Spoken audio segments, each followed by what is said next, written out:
If you've been watching my social media accounts, you've seen me posting about my recent trip to Puerto Rico. I was hoping to see what backyard gardeners were growing in a tropical region and also get an idea of what crops are economically significant to the region. And I was actually surprised by what I learned. Today on Just Grow Something, we're going to talk about what crops are prevalent in Puerto Rico and how we can duplicate some of that in our own homes, even if we live somewhere that is decidedly not tropical. We'll also reveal your answers to the October question of the month. What was your biggest failure in the garden this year? Let's dig in.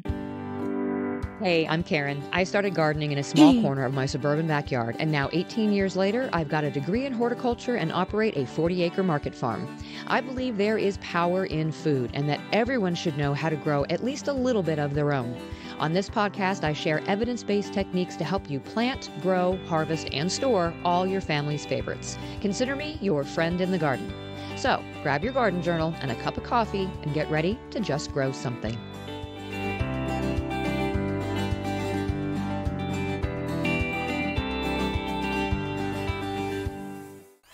Okay, let's start with the answers to October's question of the month. What was your biggest failure in the garden this year? From my email inbox, Shelly Orozco says, my biggest failure this year, it's the same as last year, sweet potatoes.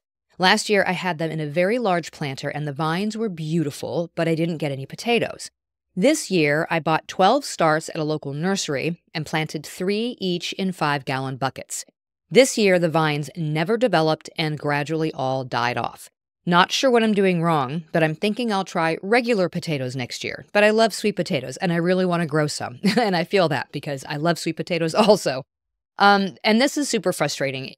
In the case of having, big, beautiful vines and no tubers, often I've seen where these vines go crazy, but because of where they're positioned in the garden, either in containers or in raised beds, the vines don't have anywhere to root into along the way as they grow, so wherever these vines touch soil, they will root, and this can sometimes lead to more tubers depending on where you're growing. But if that doesn't happen, or if you have a shorter growing season and there's not enough time for those secondary tubers to develop, then the plants end up putting up too much energy into growing vines and not enough into growing the tubers. So if the vines are going crazy, but you've dug around under there and you aren't seeing any tubers developing, it's okay to cut those vines back to about 3 feet to encourage the root growth. The other thing with sweet potatoes is nutrients. So they need adequate amounts of phosphorus and potassium to grow those nice big tubers. This is especially important when we're talking about containers because the volume of soil just may not contain enough nutrients to get those plants all the way through the growing season without some subsequent feeding along the way. The third thing that I've seen is just not growing the right type of sweet potato vine. There are plenty of occasions where someone buys these plants in the garden center and they're told they are edible sweet potatoes, when in fact, they're the decorative type. And they're not going to grow a tuber, or they're only going to grow very tiny little tubers. These plants are bred to have those big showy vines and intentionally not grow much in tubers. So if you're like Shelly and you haven't had any luck with sweet potatoes, think about those 3 things and see if there's somewhere that you could improve maybe for next season. But absolutely, I hope that Shelly tries again. From the Just Grow Something Gardening Friends Facebook group, we had a lot of responses. If you're not in there, the link will be in the episode description. Just answer a few questions and you're into a fabulously supportive group of fellow gardeners. So what was their biggest failure in the garden this year? Amy Davis said, everything that the grasshoppers demolished. Yeah, I've had that happen too. There's been several years where I haven't gotten anything in the way of green beans because the grasshoppers have demolished all of them. My go-to with this is absolutely insect netting. Without fail, everything I plant, as long as it doesn't need a pollinator, gets insect netting the moment that it is planted. It doesn't matter, planted. The moment it's planted. It doesn't matter whether or not it's a transplant or if it's something that I'm growing directly from seed. It goes in the ground and it gets covered. It's not the prettiest thing in the world. It can be a little ugly sometimes depending on how you're doing it, but I would rather have a productive garden than a pretty garden. So, I absolutely would recommend this for everybody if you are having any kind of insect problem, specifically grasshoppers. I will link in the show notes to the one that I use. Now, if you're growing something that needs the pollinators, you can start them off being covered, but then as soon as those plants start to bloom, then you'll obviously need to uncover those plants to let the pollinators in. But hopefully by that point, the plants will be strong enough to be able to combat, the grasshoppers and be able to give you a crop, because they've made it to closer to maturity. So there's a little help for you, hopefully. Tammy Ingalls said, growing too many cucumbers to keep up with and companion planting them with my hot peppers, which stunted the growth of my hot peppers. They took off after removing the cucumbers, but many didn't turn ripe before frost. Next year, cucumber gets its own space. So companion planting and interplanting is always a trial and error sort of activity, I think. Sometimes we hit on something that's really effective, and sometimes it just doesn't work out, and we always end up having to learn that the hard way. I applaud you, Tammy, for giving that combo a try, though. It seems like the kind of crawling habit of the cucumbers, if you're letting them grow on the ground, would make an excellent sort of ground cover for the peppers as they grow. It just probably didn't work out in terms of nutrient availability.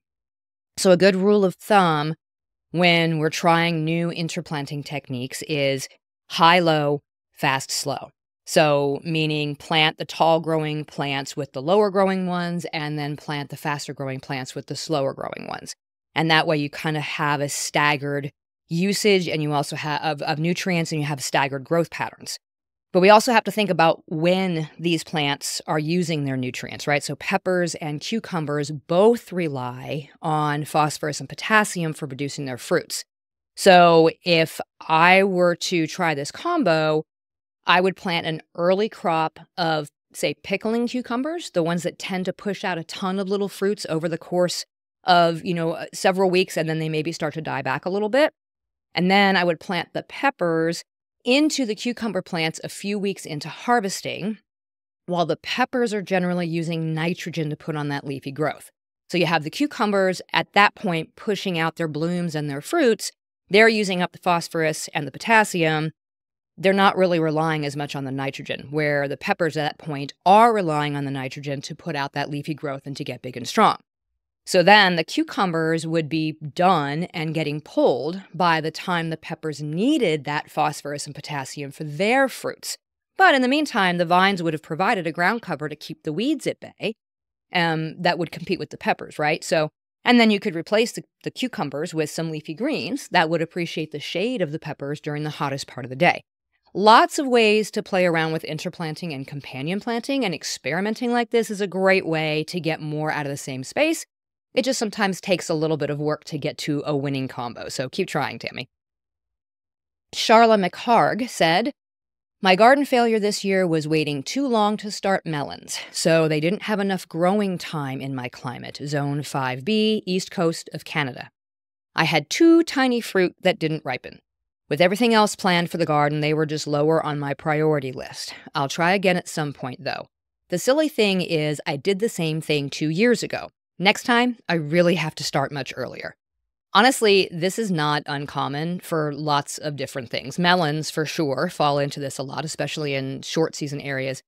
But the same could be said for sweet corn or okra or anything that is super frost sensitive or that needs a lot of heat hours. This is when I find it really helpful to lay everything out on a calendar during the off season. So not only do I know when everything needs to be transplanted in order to get them to maturity, but I can count backwards to figure out when to start them so they're ready to go in on time. Now, I totally get that, things not being as high of a priority as other things, even if it is on your calendar. That's happened to me the past 2 seasons with okra for some reason. Even when planting fall crops, I've underestimated how much time I needed for that crop to make it to maturity before either my frosts hit or the daylight hours dipped, and I didn't end up getting anything out of those crops. And failure of fall crops seems to be a little bit of a theme this season.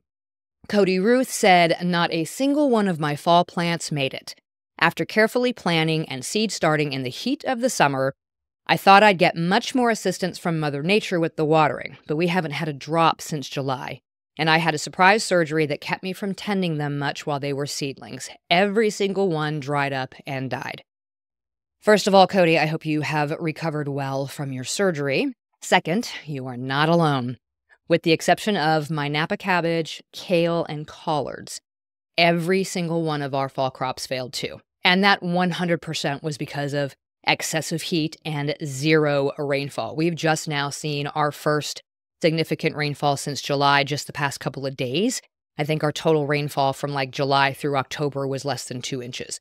So we were definitely and are still definitely in a drought and nothing survived. So I feel you. And so does Rich Flint, who said, my biggest failure was everything I planted for my fall garden, but a hurricane and flooding will do that to you sometimes. Yeah, Rich actually had posted a video in the group of him preparing for the hurricane coming in, and he was harvesting from his shampoo plant. If you have never seen shampoo ginger, it's a tropical plant, and it has this like pine cone shaped flower. And when you squeeze this flower, you get this fragrant, I don't know, juice, I guess you would call it, that can be used as a shampoo and a hair conditioner. It was actually really cool to watch. I'm really sorry about the gardens, Rich, and I hope you guys are recovering otherwise from all of that severe weather. Matt Trusty said, not really much of failure, but I learned you have to thin carrots. Yes, carrots are divas. They want all the space to themselves. So, unless you want tiny, skinny, little skin, scraggly, carrots, they absolutely need to be thinned. The easiest way to do this that I have found is actually take a little pair of snips and just go along the soil line and snip the tops off to the width or the spacing that you want them to be, which is generally speaking anywhere between 2 and 4 inches apart, depending on the size of the carrot that you're growing. Trying to pull them, number one, is really tedious. Number two, you're disturbing the roots next to the other guys. So it really is easiest just to take some snips and go along and just cut those greens. And you can do that a couple of different times so you can thin them in stages. The other way, too, is to plant them more thinly when you do plant them. So, a lot of people use seed tape, either purchased seed tape or stuff that you can make yourself, where you either take, toilet tissue or something similar to that, and you space the seeds out in the tissue, and then you lay it out in the garden and water it in. That way you know what the spacing is. Another way to do this is with sand. So if you can mix your carrot seeds with the play sand, and then you use that to sprinkle your carrots in the lime, you're going to have better spacing with the carrots because you're getting the sand in there too. I hope that makes sense. But that's what I'm doing this year. I'm planning on doing for my fall overwintered carrots, is doing it that way. So that's another trick, is make sure that they're planted more thinly than. But I know that it's hard and they're tiny, so snips. Use the snips. Sarah Boyson Hashman said, biggest failure was ourselves. We busted butt to get all the plants good and strong and replanted after the animals and hail kept damaging the garden. But then everything was so late to produce anything, and we were in a busy season and not able to truly put away the bounty. We got some put away, but most of it got fed to the chickens. Now, that is truly frustrating, knowing you put so much effort into the garden only to find, when it comes time to reap the bounty, other aspects of your life have taken over to the point that you can't do anything with it. You're not alone in this one either, Sarah. I think this happens to a lot of us. I'm just glad at least your chickens got to enjoy the garden. Hopefully bonus points for really tasty eggs. And finally, from YouTube, what was your biggest failure in the garden this year? John Wojtek said, was excited to try our glass gem and peaches and cream corn crops, but an animal ate all of them just before they were ready for harvest. Our biggest fail this year, brainstorming for better solutions for next season. Yes, I absolutely get that one. We have spent years trying to outsmart the raccoons and the deer. And at one point we thought maybe it was, maybe we just plant more so that we have more to share. No, didn't work out that way. As a matter of fact, the deer come through a lot of the time and they just continue to eat the tops off of the plants as they're trying to get to maturity. And then once they do finally get to maturity, it seems like quite literally the day before we're ready to go and harvest, because we know the corn is going to be right at its peak, the raccoons will come through and quite literally just eat the ears right off of the plants. Super frustrating. So what I did last year, which absolutely worked, and I think you can do this either in raised containers or in an in-ground bed, and it should help. I used bird netting. and I quite literally wrapped the plants. So I have 10 Planter Box Direct planters out in one section of my front yard. And I used those, I designated those for my sweet corn and planted all the sweet corn in there, planted them in blocks so I was sure that they would get pollinated. And then I used, as they got to maturity or, they got tall enough, I used bird netting and quite literally just wrapped around the entire block of those plants. It created a physical barrier where the deer and the raccoons couldn't get in. I didn't lose a single ear of corn after I did that. I had one that I lost, and it was before I wrapped the corn up. So if you can use and it's not the insect netting, it's definitely bird netting, so it's much larger, although I guess the insect netting would probably work too. And just sort of wrap it around to give them, like, a physical barrier that doesn't have to be something that is there permanently. I know a lot of people will actually, like, fence their gardens in. I got too much garden for that, and I got too many different areas where I'm gardening for that, so the bird netting seemed to do the trick, so I feel like we finally found a solution, so hopefully that will help you. And then finally, Jacqueline Whitmore said, I can't decide if my onions or my corn were my biggest failure in the garden this year. It was my second time trying corn. My first time was an epic fail. However, the corn I did get was the best I've ever tasted, so I'll never not grow corn again. I just need to figure it out. It was my first time growing bulbing onions, and although I got some tiny onions, I know I can do better next year. I learned what not to do, and I'm looking forward to trying again. I hope you had an awesome, restful vacation. I absolutely agree that fresh-picked, homegrown sweet corn cannot be beat. It is absolutely worth the effort, but the struggle is real. So, if your problem is maybe not that the critters are getting to it, but it might be pollination, you have to remember that corn needs to be planted in blocks. So they don't rely on insects for their pollination, but they do rely on the wind or air movement. So when you start to get the seeds that come out at the top, that's where the pollen is located. And then when the ears start to form, you have the silks coming out. Every single one of those silks needs that pollen from the top of the plant. So essentially, when the wind blows, the pollen from the top of this plant, and if you're watching me on YouTube or on Spotify, I'm doing all my hand movements right now, but if you're just listening, think about, what a stalk of corn looks like. The one that has the pollen at the top that pollen is going to fall down, but it's not falling directly down. The wind is sort of blowing it off. So it's going to go down at an angle, which means it's going to pollinate the one next to it, right? And then vice versa. That plant's pollen is going to go to the one next to it. So if your corn is not planted fairly closely together in blocks, they're not all going to get pollinated. So that usually is the biggest problem for home gardeners trying to grow sweet corn, is that maybe you're only growing them in 1 or 2 rows and there aren't enough of them together. So I would always recommend at a minimum you're doing like a 4x4 block so they can all pollinate each other. In terms of the onions, I know you might have actually commented on the onion planting video that I did as terms of planting them in the fall.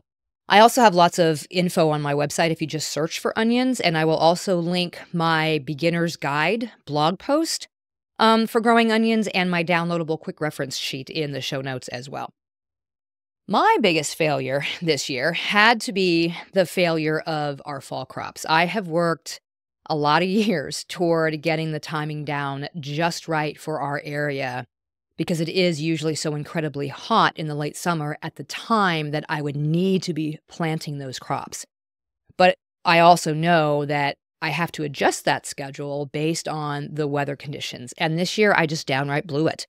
Like I said, the only fall crops that did well are the Napa cabbages, the collards, and the kale that are just killing it out right now. But I got nothing in the way of lettuces or other leafy greens, none of my brassicas, and I totally failed to even plant my carrots or my beets.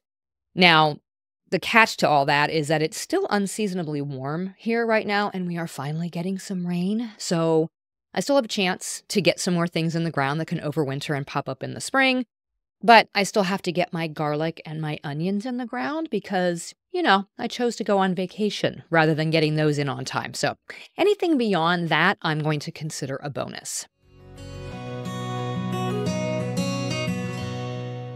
And as far as my vacation went, it was awesome. It was restful, but I also tried to consume as much about tropical gardening and the most common crops on Puerto Rico as I could while I was there.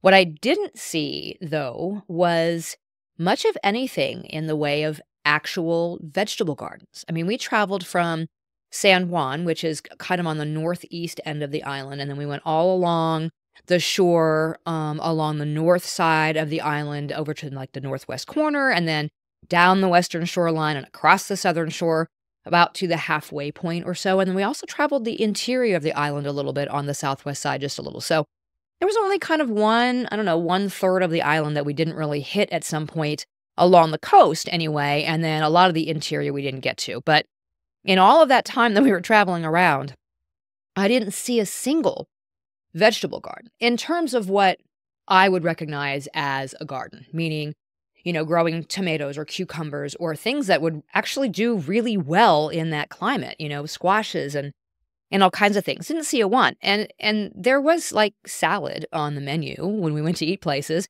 but the salad consisted of a bed of lettuce and like 2 slices of tomato. And even my husband's uncle was like, this is not tomato because it was so pale and it was so awful. It made me miss my summer tomatoes.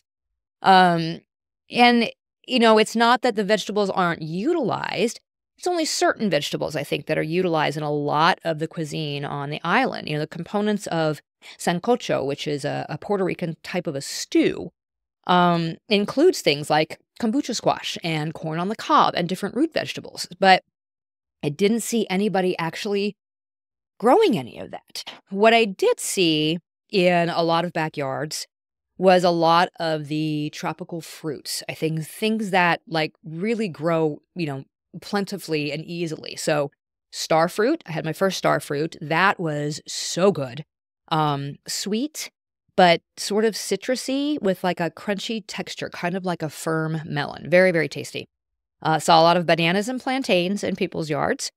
Avocados, but not like the little Haas avocados that I'm used to seeing in the grocery store, like avocados as big as my hand. I will do a video on this one because it was amazing. Like the main fruit part was larger than my palm, and then you had the like longer lobe part that was longer than my fingers. They were massive. Acerola cherries or Barbados cherries, these are very sweet. They have 3 seeds in them, which I noticed as I was consistently spitting the seeds out. Those were just kind of randomly growing in people's yards.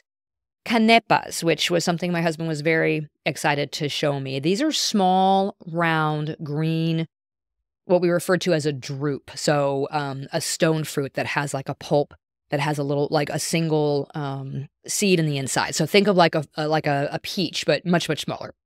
And it does have a sweet pulp in the inside when it's ripe, but it needs to be truly ripe. Otherwise, it'll pull all of the moisture out of your mouth if you eat it before it's ripe. These were growing everywhere. Breadfruit, or what they call panna. I decided I really like breadfruit. It has a texture like potato, very filling, has a lot of fiber. So heads up, if you start eating a lot of breadfruit and you're not used to it, it might clean you out. So just keep that in mind. And then coconuts, just randomly growing in people's yards, which I got to have coconut water straight from the coconut, a little straw. It was actually kind of cool. Some things that were also growing that I didn't get a chance to try, like passion fruit, guava, papaya, mango, and jobo, which is similar to mango. And some of these things aren't actually even native to the island, but they've been grown there for so long, they're just kind of synonymous with Puerto Rico. Some of the other staples like yuca and batata, which is sweet potato, right? Those are things that can also grow there. But again, I didn't see anybody doing a lot of this sort of dedicated space in their yards. Interestingly, many of the specialty crops that Puerto Rico is known for aren't actually even economically significant to the island. I mean, less than 1% of the island's gross national product comes from agriculture, which is kind of astonishing to me because it's so easy to grow a lot of things there. So let's talk about 4 of the tropical crops that are grown in Puerto Rico that we might think of as synonymous with the island. and how we can grow those in our own yard, even if we are nowhere near tropical. And we will start with one of my favorites, coffee.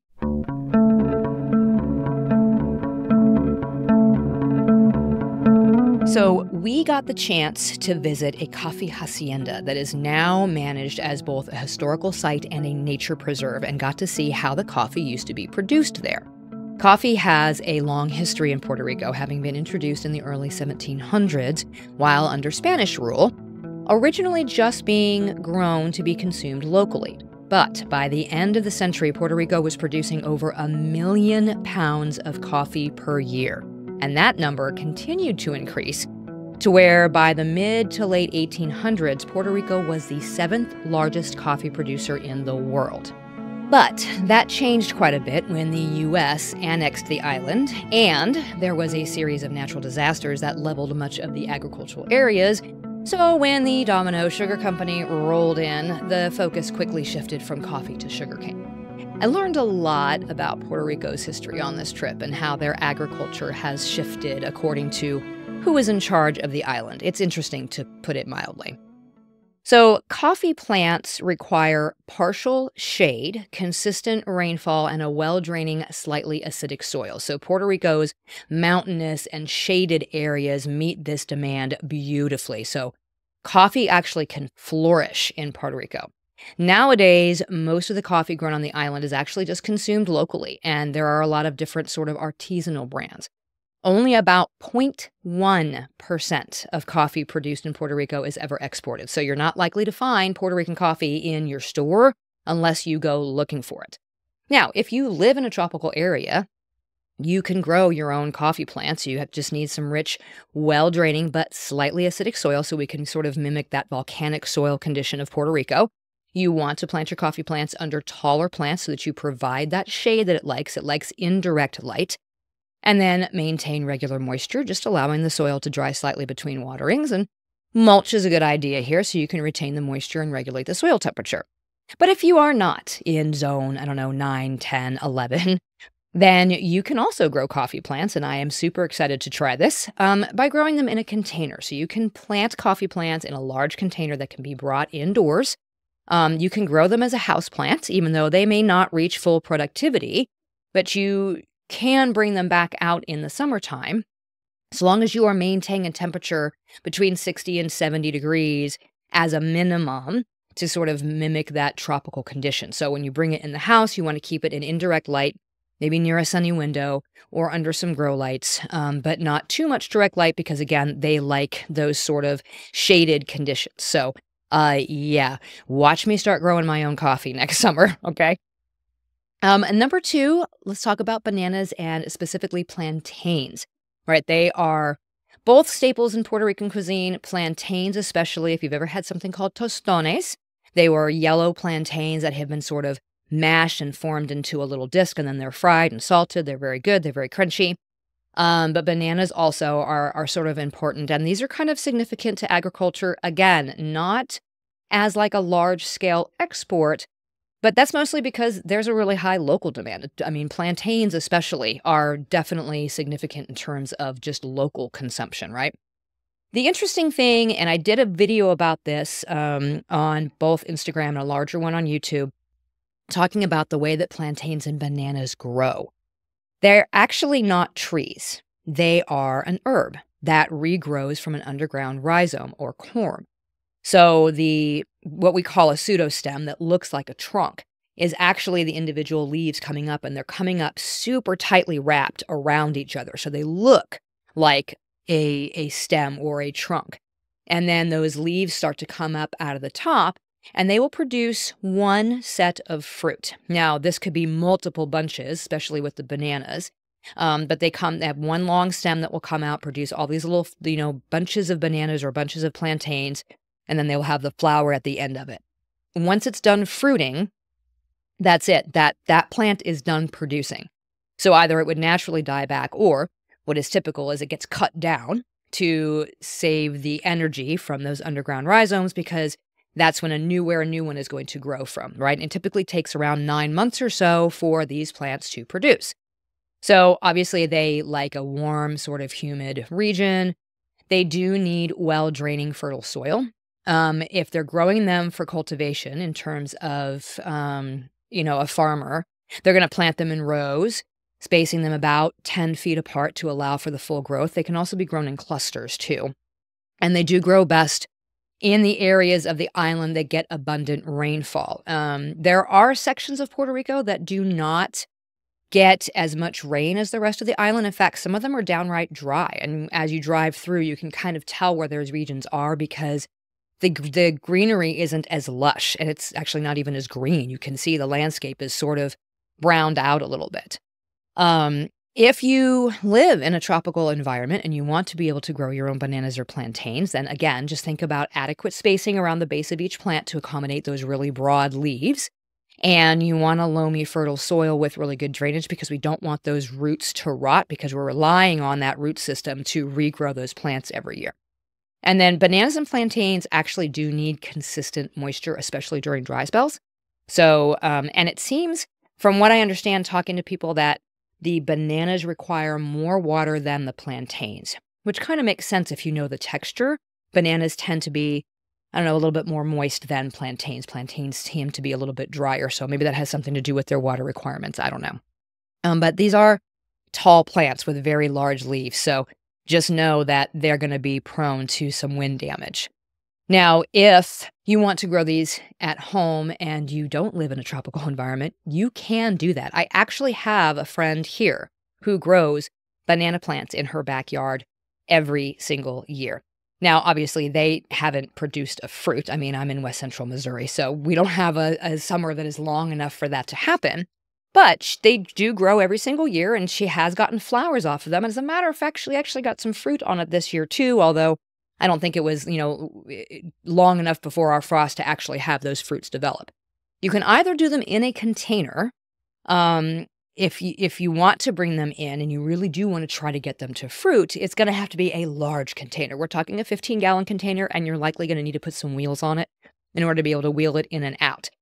If you do want to do that, make sure that when you bring it in, you keep it in a very warm, humid environment. During the cold months, you might want to use a humidifier or a mist it to make sure that you're kind of replicating that tropical humidity.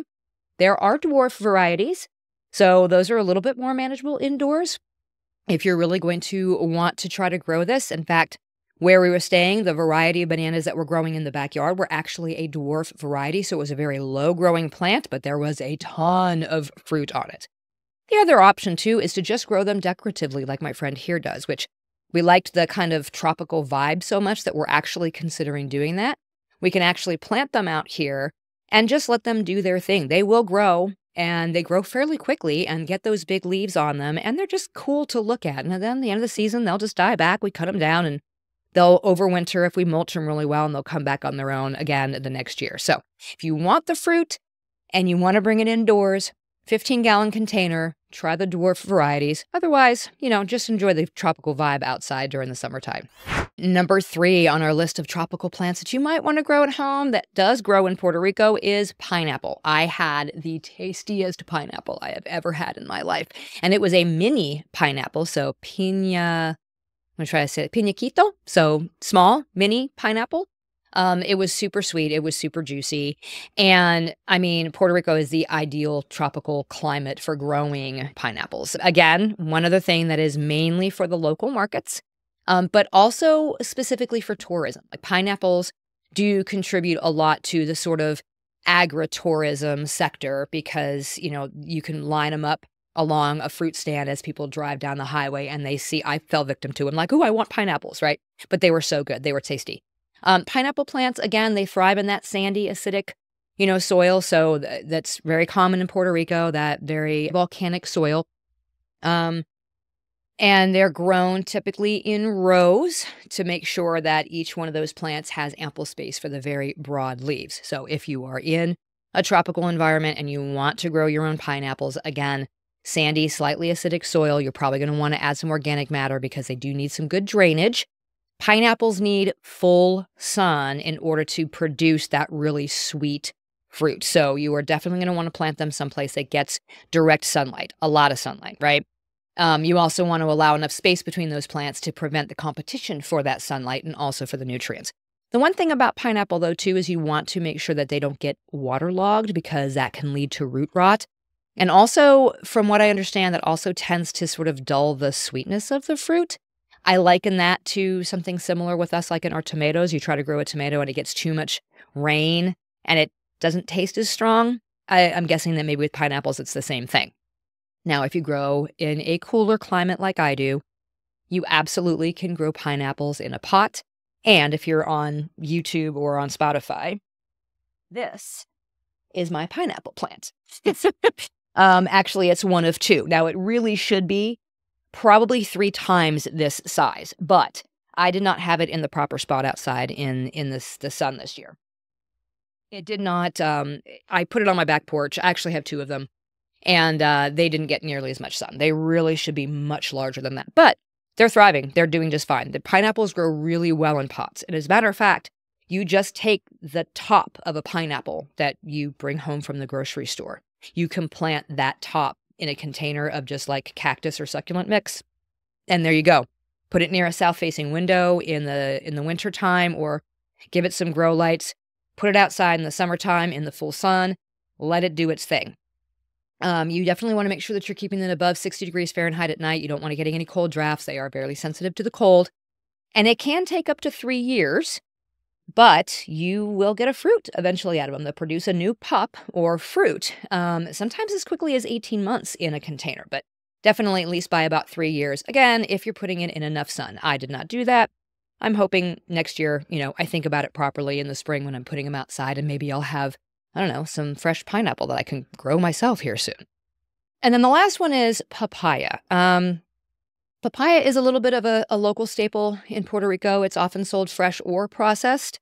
It can actually be grown in a lot of regions of Puerto Rico. It's just that warm climate. You can get a continuous harvest out of them. Dried papaya is actually a popular snack or treat. They also need a sunny, warm area, well-draining, ample moisture. A lot of the time, they can be grown from seed, but they do require a little bit extra care because they are kind of susceptible to pests and diseases. So if you are in a tropical environment and you are growing these in your own home, you want them in some very well-draining soil. You want them in a sunny location. Just like the pineapples, they really want that full sunlight. The soil should be moist but not waterlogged.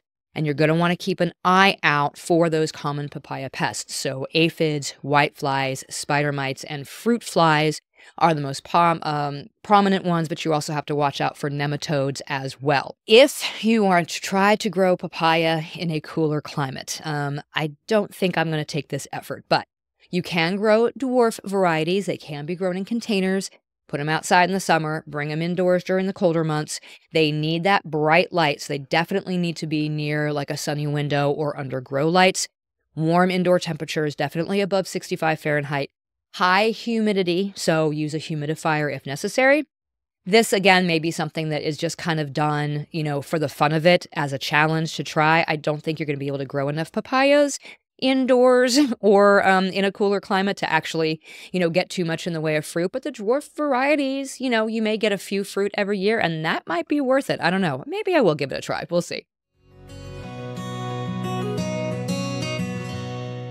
Now, I know there are plenty of fruits and vegetables that I didn't talk about here that are grown in Puerto Rico and other tropical climates: soursop, jackfruit, rambutan, llama, etc. But there are so many things that can be grown in tropical climates. I couldn't get to them all. And I did say I was really surprised by the lack of vegetable gardens in people's yards. That doesn't mean they don't exist. I didn't see the entire island.